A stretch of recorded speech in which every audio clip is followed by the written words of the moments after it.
You know what's absent in this court? Any medical proof. They didn't bring a medical record, bring in a doctor, no medical proof. And you know what, Judge? They say they think she's on drugs.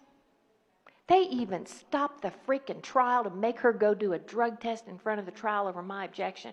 Clean. As you know what else is missing, Judge? You need dirty drug screens. Number 2.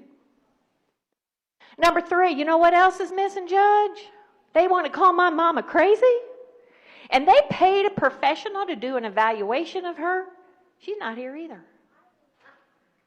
You don't have an evaluation admitted into evidence. You don't have any professional testimony that my client's crazy. Number 4, she was ordered by a court to take her other 2 children to be forensically interviewed. She couldn't even transport them to the interview. She had to get a third party to do it. You don't have the forensic interviewer here. You don't have the videos here. I said, Judge, she did everything she was supposed to do within 3 months of this case being open. And they kept her on supervised visitation. And they did it so they could demonize her.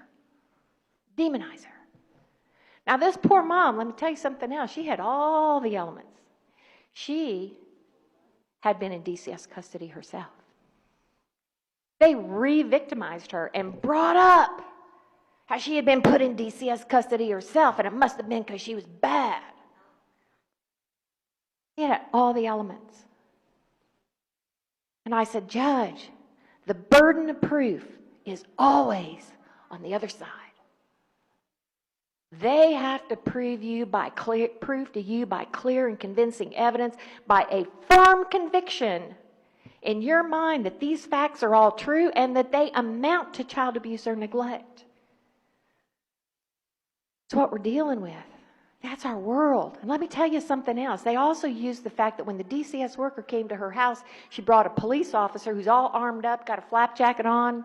He comes up through the garage, knocking on her doors. He sees a shadow in the house, so he pulls his gun. She's scared to death.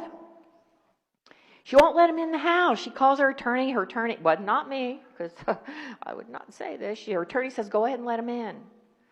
We're in the trial, and the DCS attorney turns at her on the stand, and I'm sitting right beside this guy. And he goes, now, have you ever reflected on how much easier this would have gone had you just let the police officer come in your house? I'm like, what? Told the judge in closing argument, we have a Fourth Amendment right. We still got it.